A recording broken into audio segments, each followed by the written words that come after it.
Hello, ladies and gentlemen. Welcome back to another episode of Ear to Ear Podcast with C. Ray and Lanny Moe. I am C. Ray, the wonderful man over here. Lanny Moe, how you doing today, buddy? What's up, my man? How you doing, buddy? No, man, another day in paradise on the mountain. I love it up here. We're fresh off of a live interview with the Beard, the one and only Beard. He got us into Twitter Spaces, where he has a private space show type thing on Twitter. You know, he brings in some guests. We just got done doing that. That's this guy here. We want to give him a big shout out. We really appreciate him kind of doing this, giving us a chance to put ourselves out there a little bit. It was a good time. It was a lot of fun. It'll still be posted on YouTube. It's on our page. Not YouTube, I'm sorry, Twitter. It'll be on our page for a little while. You guys can check that out if you didn't get to tune in live. It was a good time. It was our first thing outside of our basements, man. So we want to thank the Beard for that. He was awesome. I hope we get to do it again soon. But we got our adrenaline rushing from talking about sports and talking about stuff going on. So we decided that we'll take that energy and we'll channel it into an episode. Some people have kind of asked why we haven't been putting weekly stuff out. It's just kind of that dead part of the year. Basketball is over for us. Football is not going on. Baseball is here or there, but we're probably going to be spotty between now and a couple weeks before football season. But don't you guys worry. A couple weeks before football season, we're going to be weekly. We'll probably throw something out there. I plan on going to the Blue Gold game. They're not. Everybody knows it's very much an exhibition that they're not going to show nothing. But it's good to see the boys out there wearing uniforms, maybe breaking something out, maybe a new uni, from what I'm hearing. And I'll be checking out. We'll probably fire something out there after the Blue Gold game. Oh God, is this the black uniforms? Buddy, I don't. Man, it could be pink. Pink's in. I don't know. This whole black uniform thing, I just don't like it. But anyway, that's neither here nor there. But anyway, we want to let you guys know that a couple people have asked about it. I don't think we have a lot of fans out there, but the few fans we do have been like, oh, hey, you can get one this week. Why not? That's why. So it'll be spotty over the summer. We'll do some stuff here and there. Lanny and I are probably going to meet up and play some golf this summer sometime. Maybe we'll do a couple things from the golf course, a couple bets, a little bingo, bango, bongo type thing, something like that. We'll put some stuff out. But hey, Lanny, I think the first thing I kind of want to talk about, and we touched on this when we were on with the Beard here a little bit ago, but the Huggins situation, it just keeps growing. It's like every week there's more and more and more, right? So since our last podcast episode, Ken Kendrick come out, had some choice words about whether or not Huggins was ever going to coach again, and Ike Moore, I think so. Man, I can't remember his last name, but I almost said Turner. Yikes! Yeah, yikes! He had some words. Huggins himself put out a statement, and in one statement, here's the problem I have with this mixed up bucket of crap that has gone on for almost a year now with everything that's happened. Statement come out where Huggins, kind of said, I was an alcoholic. I had a problem. I'm recovering. I'm getting the help I need. Right. And good for him. Yeah, right. Absolutely. And then this week he comes out and says, was not an alcoholic. I was a social drinker. Now listen, I've always been a big Huggy supporter. I've always loved him, but I don't know a social drinker that gets pulled over in one state, thinks he's in another state, cans falling out the door, flat tire up on the curb, trash can lodged in the grill. I don't think social drinker it quite fits that definition. So a question was posed to us with everything going on. You've got these people that want Huggins back at WVU. You got these people that don't. First off, I think Ren Baker has made it pretty clear that Huggins is not in consideration for the job. So the man that makes the decision has essentially said he's not going to coach here. The guy that probably has a lot of money in the game and probably has a lot of pull said he's not going to coach here. So let's squash that. Okay. Huggins is not going to be the coach of West Virginia University probably ever again. As mad as people's going to be, reality is he's not going to coach here because of his actions that he did. He did it to himself. I'm sorry. That's the way that it is. And you got to live with your actions. Sometimes you can, fold it into something else and, call it something else and say it's all going to be okay. Never again. He ran out of chances. That's all there is to it. He did not get ran out of Morgantown. He did this to himself. Right. If you valued your career and you valued your university and whatever, and it's not about, there's no doubt how much he loves WVU, how much he loves where he's from, right. West Virginia. No one's ever doubting that. Right. It's your own decisions that cost you where you're at. Right. So he's not going to coach at WVU ever again. Right. That's all it is. And I like the way you worded that. He's not ever going to coach at WVU again. So this leads into a question that was posed to us to ask and debate here on the podcast. Will he ever coach again? Where will he coach again? No idea. Will he be able to ever be, assuming the first two work out, a 23, 25, 27 win coach? Go. Yes. Bob Huggins will coach again. It's what he is. It's who he is in his heart, his passions, since his father followed in his father's footsteps.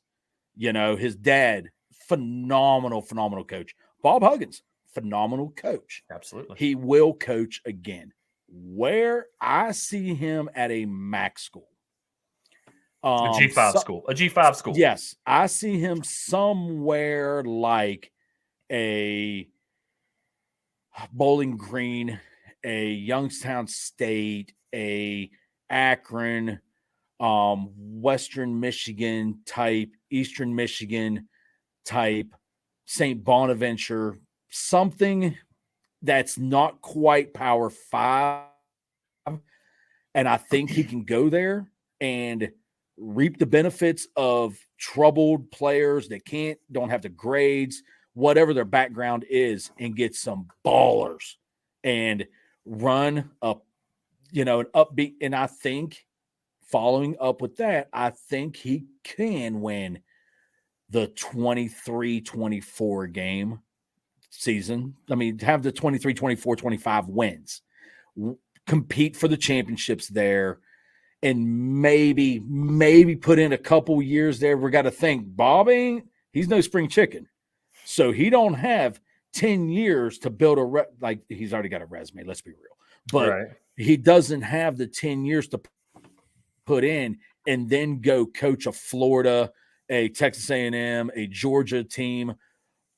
He's not getting North Carolina. We all know that. He's not getting, but he might get a couple looks in a couple years back at Power 5, but he's going to put some time in the next step down. That's what I believe. Okay. Well, my answer to that question kind of similar to yours in some ways, different in others. Do I think he'll coach again? I do. And here's why.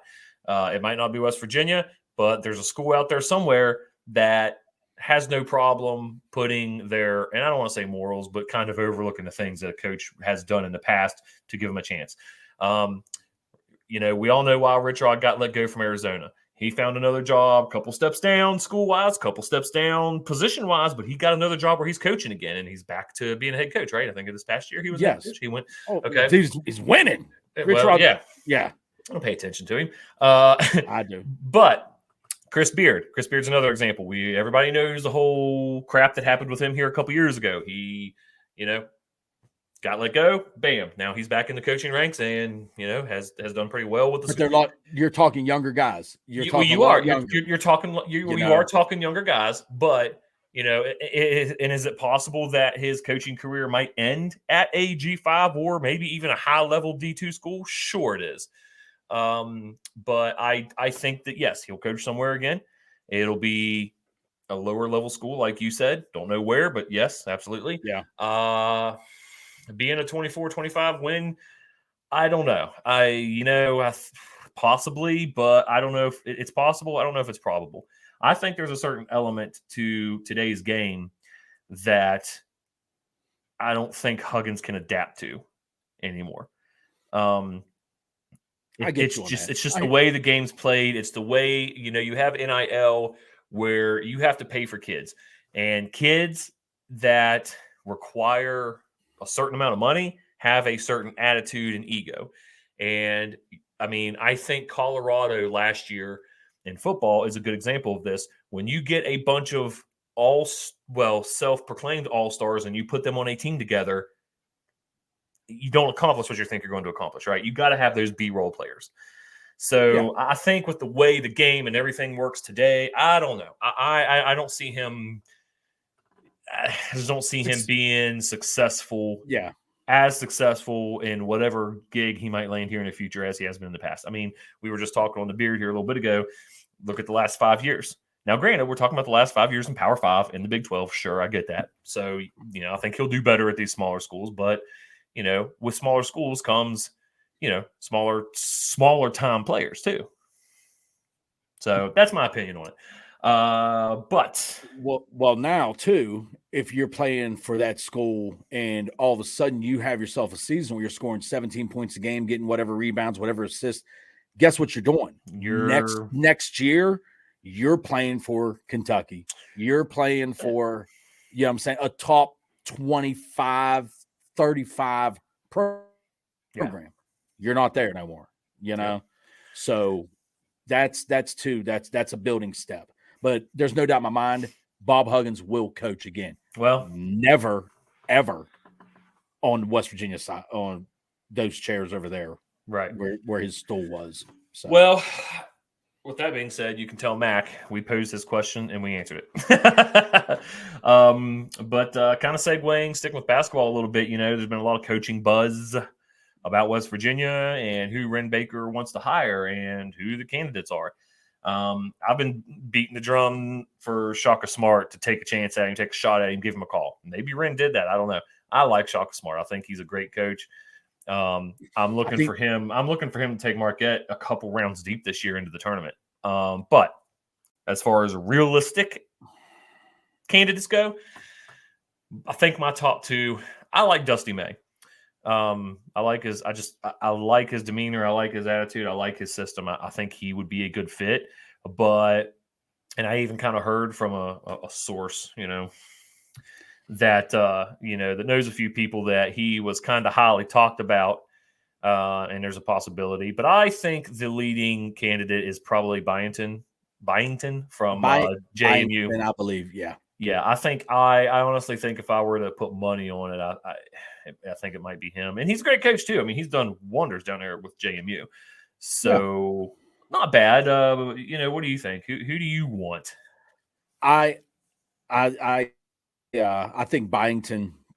I've seen their records. I've seen their, 117 and 52s and whatever. And I've seen their accolades, where they're at and kind of their growth. There's not a coach that I'm like, wow, that's my guy. I don't have that. I just have not dived in. Right. I just know Ren Baker, in a weird way, he's rooting against some of these coaches because he honestly, I would be too. If I got to hire somebody and you're playing in a tournament and I want to, he openly said he would like to announce the next West Virginia basketball coach by the Final Four. So I'll tell you what he wants to do is he's going to be sitting in his chair with his phone up when one of these teams are down that he's wanting to hire, like 5 minutes after the game's over, boom. You out of the locker room yet? Hey, let me ask you a question. When can you interview? When can you interview? Right. Or maybe even when can you start? But I have the faith. I have the utmost faith in Ren Baker right now. I think personally, considering the situation and hellfire that he stepped into, has done a wonderful job so far. He has handled a lot. Everything that's happened with Huggins to the dumpster fire that was our football team until they had a good season this past year, to the women's basketball team, where we had a coach for one season that stepped down and Mark Kellogg came in. I think he's done well. But Mark Kellogg reminded me of what he said about Caitlin Clark, right? You liked that earlier today. Oh, yeah. I love the fact that I love when somebody can throw some trash out there. He did not attack Caitlin Clark. He did not attack our program. He just basically said, let's go out here, win one, and then send Caitlin Clark in that group packing, Right. And is it locker room material? Hell yeah, it is. I mean, that if you don't take that personal, you have no competitive fire in you. Yeah. And I guess the Iowa coach kind of said, send us packing. Who you beating? Ouch.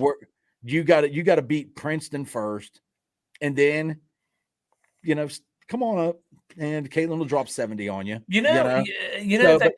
I tell you what, I've never watched, my clickers never paused on a women's basketball game. Tisk. Dude, I'm telling you, when West Virginia, when the Lady Mountaineers, I hope they beat the piss out of Princeton, and I hope Iowa wins, because I want to see that. I want to see that. Okay, yes, we talk trash. Yes, our coach talked a little bit of junk on you, whatever. Now, come out and drop 35 on us if you can. Can you? Yeah.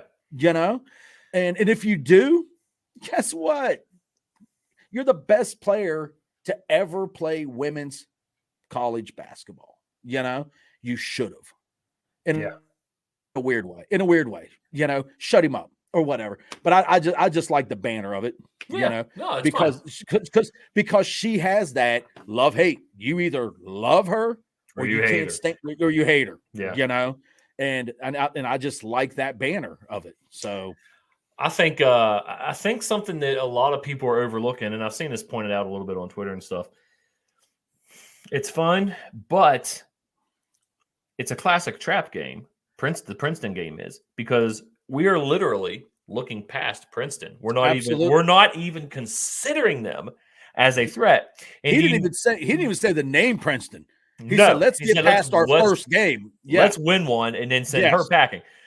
And this is big time locker room material for Princeton, because that coach now can sit there and say, and play that before the game and say, he doesn't even think we exist. He doesn't even think we are even on the radar of being a threat to them.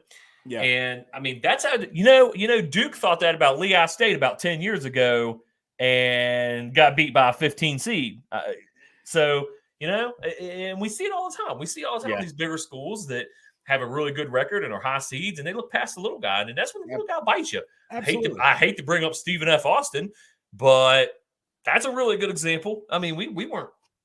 There wasn't a single person, I think, in Blue Gold Nation that thought Stephen F. Austin was going to be a threat to us. It happens the same dates every year. Yeah, you know what I'm saying? Like Purdue, number one seed. Was that the first time it's ever happened? A 16 beat a 1 last year. Second time, I think. I think it was the second time. But still, yet though, and it's going to happen more and more because of the parity in college basketball. I mean, there's a guy out there that never got a shot in the world. He was a 2-star recruit. Something happened in his past, whatever. Now he's playing for Stetson. I thought it was a freaking cologne all this time, and or a hat. I didn't think it was Stetson University or college or whatever. And now, who the hell is Stetson playing the first? Lanny, is this like when I had to explain to you that Colgate was also a school and not a toothpaste? Buddy, pretty much. Pretty much. Well, kidding. That's as bad as. I'm just kidding. I'm just kidding, everybody. Lanny knew Colgate was a school. I just thought that would be a funny joke to make. I don't want it. I know he already told everybody on here. I'm a Crest guy anyway. So, there you go. Well, I remember you told everybody on here a couple months back that you don't even read, so I didn't want everybody thinking you don't even know schools. So, but yeah, nonetheless. I'm a visual learner. But it happens more and more and more that this year, starting, we're recording tonight. Tonight's the play-in games. So we got 2 games tonight, 2 games tomorrow night for the right to be in the 64, which I think that's pick 64. I can't stand it. Now they're talking going to 72, and from the 68 now. So it's like you know what? Come on.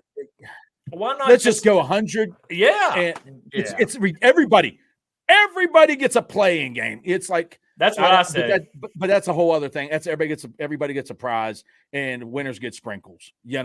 So everybody gets ice cream and winners get sprinkles. So stupid. It's ridiculous, is what it is. But I just believe, and I think this is all better. The better teams win 99% of the time. It's that 1 in 100. So you're saying we got a chance? Well, going back to what you mentioned about Purdue, they're a 1 seed this year again. Yeah. So if history repeats itself, here's my thing. I've never understood, and people that know me know that I'm a bigger dude. I mean, I'm not massive. I'm 6'3" compared to college basketball center. I'm short. But man, God, I would have loved to have been 7'2" with the hook shots I had back in the day. These guys that are 7 foot tall, like, you got to learn the in-out game, man. If they're going to triple team you, that means there's 2 people somewhere that are open. Find the open guy. At least one. Or put the ball up here and just kind of turn around and just drop it in the basket. But that's the difference between being a D1 athlete. It's way more intense. It's not. I don't know. I just don't understand how you have a 7'2" guy on your team, and you lose. That guy should be going, 25 points a game, 20 rebounds a game, freaking 10 or 11 blocks a game, Yeah. But neither here nor there. Speaking of Purdue and tournament talk, let's segue into that. Let's it is time. Go. Nobody cares about the play-in games, okay? However, everything else is legit. So, Lanny, obviously we're not going to sit here and go through our entire brackets but let's start with the Final Four. What do you got? I know you filled out more than one bracket. I filled out 2 myself. I got a couple going. My parents live in Florida in the winter, time, and I filled out my dad, 79-year-old father, filled out his bracket for the shuffleball team that he's on. Shuffleboard, for the shuffleboard club has a bracket going on, and it's intense. In Zephyr Hills, Florida, by the way. Of course, Doc is down there playing shuffleboard every day. I'm shuffling. Yeah. Awesome. My Final Four, I got UConn, Auburn. Hold on, you can't. I can't. I was gonna say you can't have Auburn and UConn. They're in the same bracket. No, my fault. I got. You're reading your Elite Eight, aren't you? Yeah, I got UConn, Bama, Houston. Okay. And my sleeper is Creighton.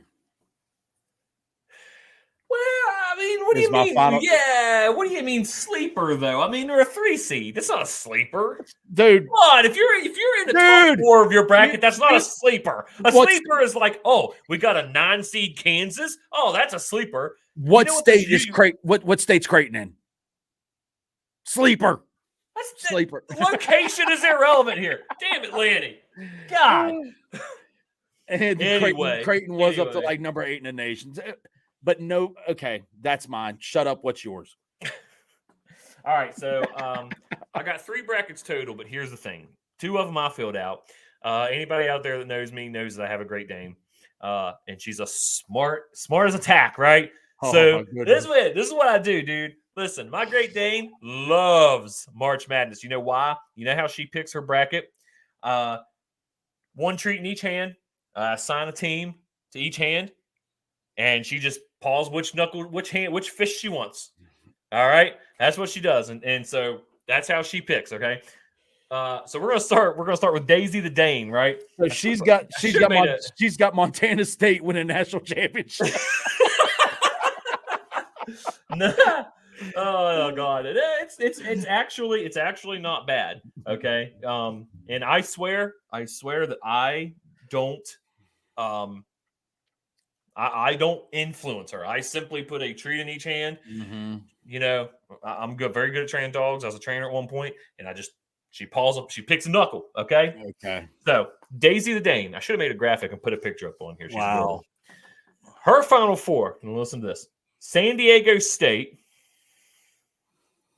Michigan State, Wisconsin, and TCU. Okay. That's Daisy the Dane. That's Daisy the Dane. What's C Ray's Final Four? C Ray has 2. Iowa State, Houston, Kansas, and Arizona. Right? Not too bad. Not too bad. Now, you're going to like this one because it kind of matches up with you a little bit. Okay. UConn, UNC, and the only one that matches up with you is Creighton. I did put Creighton in the Final Four on my other bracket. UConn, UNC, Creighton, and Marquette. I have Marquette in the Shaka Smarts, shocking Houston in the Elite 8. Okay. I can see that. I could see that. There's going to be some phenomenal basketball played in the next month. Hey, can I ask you a question? Can I ask you something? Yeah. Am I the only person out there that had so much less stress filling out a bracket because WVU isn't in it this year? Now, see, I was like, I don't even got to worry about West Virginia in my whole bracket. I've stopped betting on West Virginia with my heart and writing them on paper with my heart. And most of the time, it was like Sweet 16 reality hit me, even when we had the good squads. Right. Reality, and I'm like, I can't move these jokers on to Elite 8, you know? Yeah. So, who is your sleeper that's going to be wearing my Cinderella team? My Cinderella team? Glass slippers, yeah. So I'll be honest with you. So looking at my brackets here, I don't really have a true Cinderella. Listen, the last 5 years, it seems, there's been these crazy upsets that I don't think it's going to happen this year. I don't think we're going to see anything that's crazy.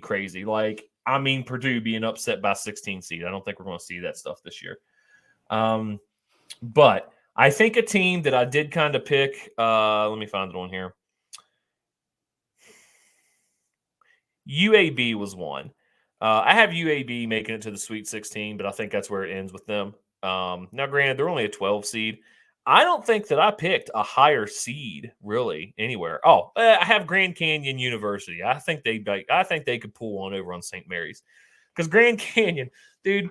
Every year, that's still 12-5. That's still 12-5, and everybody knows in the first round out of the 4 12-5s, there's a 12-5 that always moves. The 12 that always moves on. I forget that Grand Canyon University is a school every year until March Madness. Nobody knows that they're a school, but by God, when the brackets come out, they're on there every year, it seems. Okay? So, it's kind of funny. It's funny to me. But no, in my one bracket, I do have I have Colgate upset in Baylor. And I have them going out to the Sweet 16 against Arizona and losing to Arizona. And the one where Arizona's in the Final Four. I think Colgate, it's going to be that team if I had to pick one.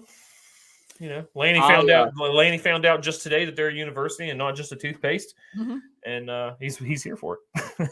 I really, even though they're an 11, they're not that really, really high. Getting into teens.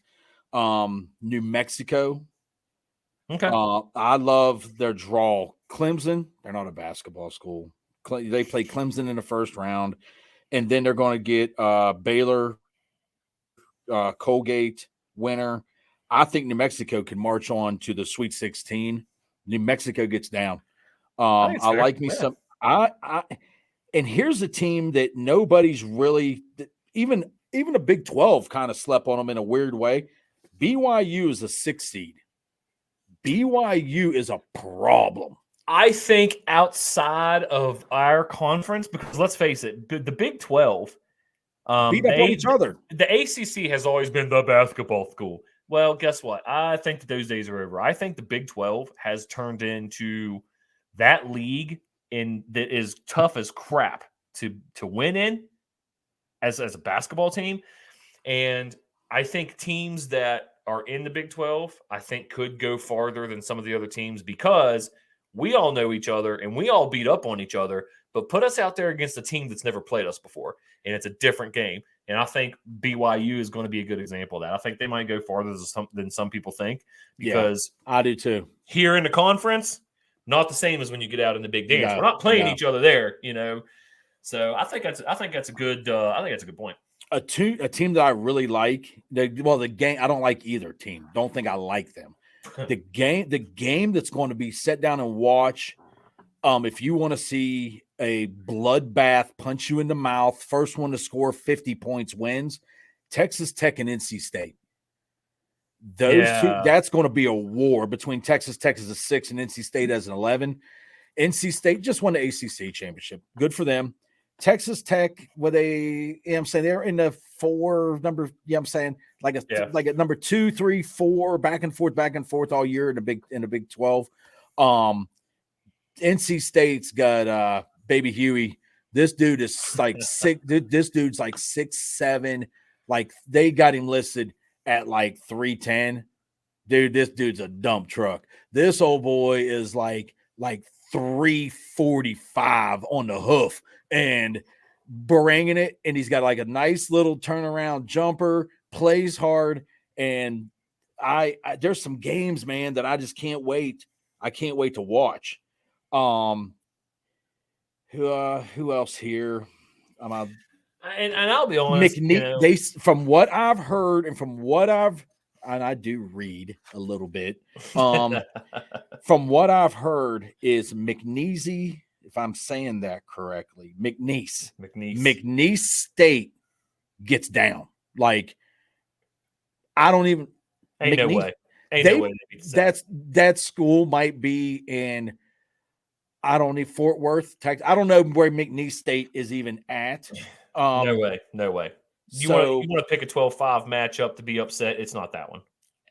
You never know. No, there ain't no way they beat the Zags. Not going to happen. I don't think so. I don't think so either. But there's some teams that I'm going to plant my ass down, and like the 12-5s, 11-6s, where I'm just going to be. I don't care who wins. I really don't care who wins unless there's a little sprinkle on the top of it. But and that line is a little tempting. But it's going to be. I just love. Bring on the madness. I love it. A 12-5 matchup that I almost expect to be an upset.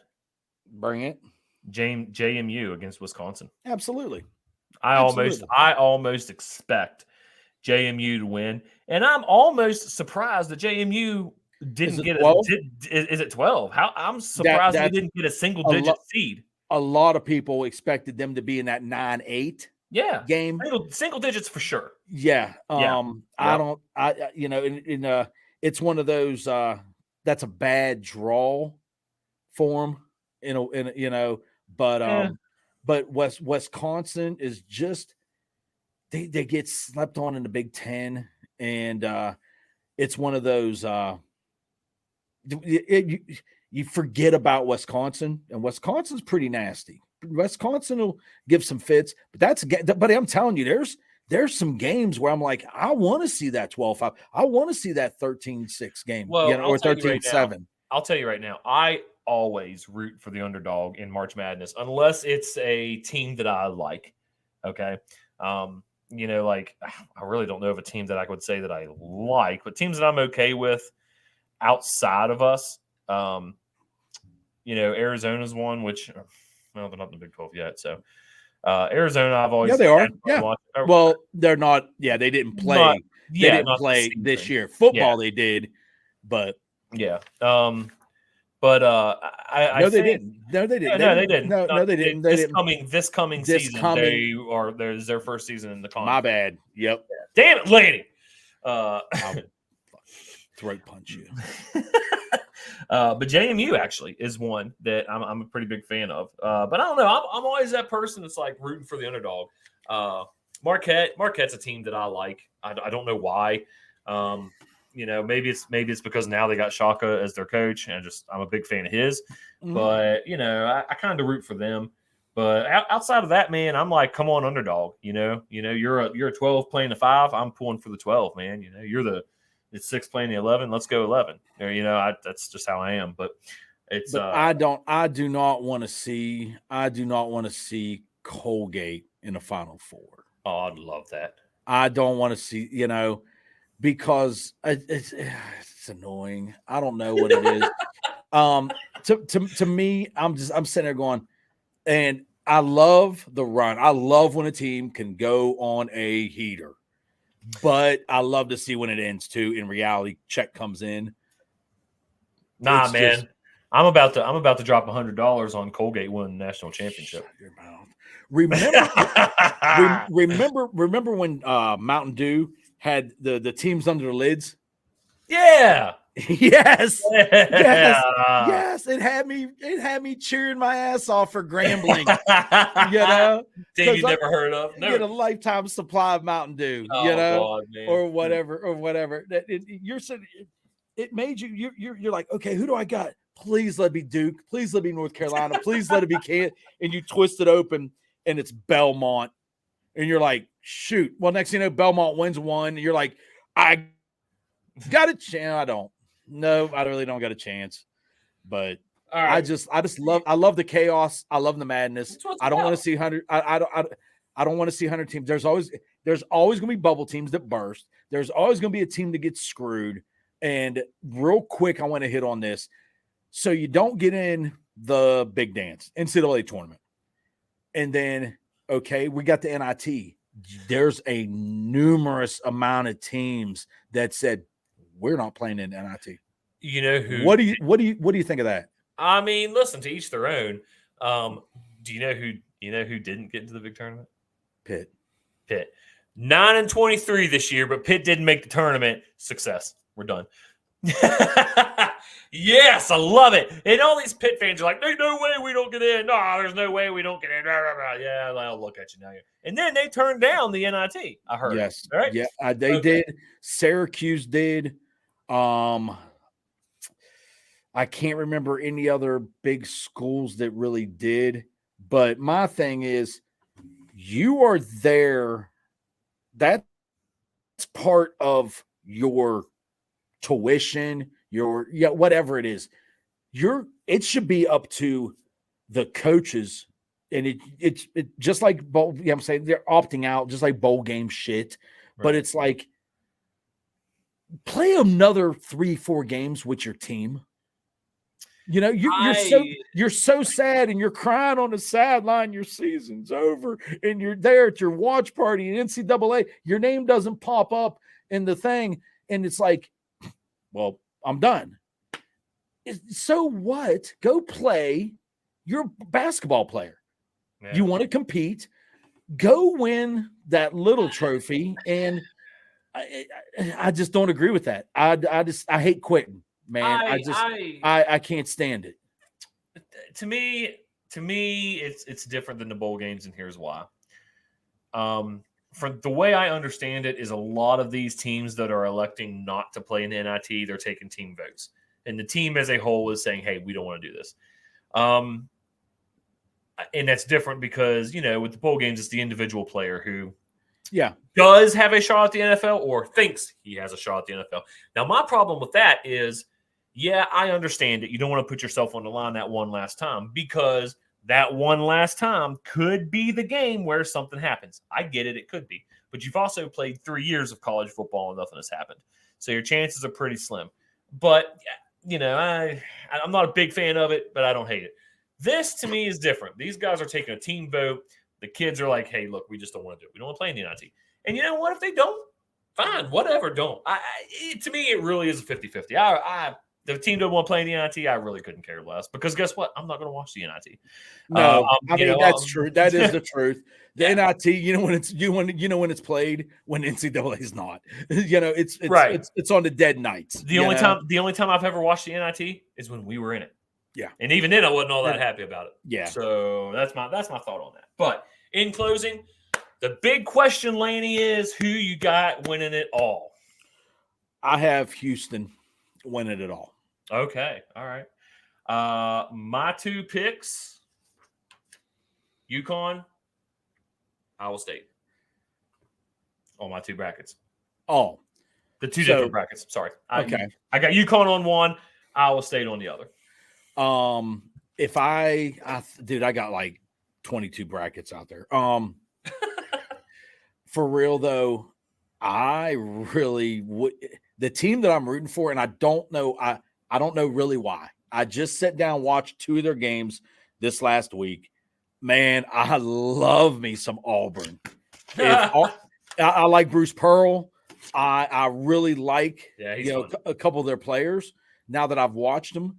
And if there's a team that I'm absolutely rooting for, I'm like, yeah, when they score, I like Auburn. I'm not saying I'm an Auburn fan. I'm not saying that, but if Auburn wins it, they'll get a golf clap and an attaboy. Does anybody want to know? You want to know what Daisy the Dane picked? Yes, to win it all. It's so intriguing. Yes, San Diego State.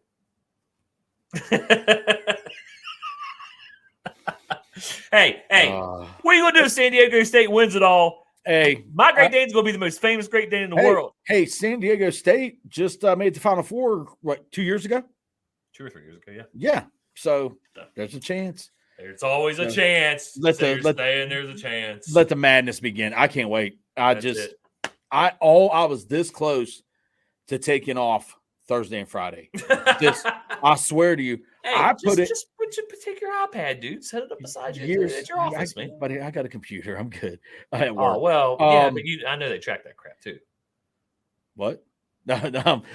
But I actually, it's been a long time. It's probably been 10 years, if not just 15 years, longer than that. I put in 3 shifts at Kegler's. I tabbed out 3 waitresses at Kegler's. We got there. First game was like 10:10. We got there. They opened up at 9:30 in the morning. I tabbed out at. She said, "Sorry guys, my shift's over." We tabbed out at like 2:30. The next waitress came. She tabbed out at like 7, and then the other girl worked from 7 to close. We tabbed out again. I put 3 shifts in at Kegler's, and it was awesome, absolutely awesome. That would be a fun day. Yeah. If I still lived in Morgantown, I'd say let's do it. Yeah. It was all right. Fun. All right, everybody. All right. Well, listen. Yes, thank you, guys. We appreciate everybody that listens. I hope you guys catch us on the Beard. It was a lot of fun doing that. Hopefully we do that again. Thanks again to the Beard for doing that with us and inviting us on. We had a great time. Thank you. Yeah, absolutely. It was a lot of fun. Like, subscribe, all that crap. And we hope everybody has you a good week.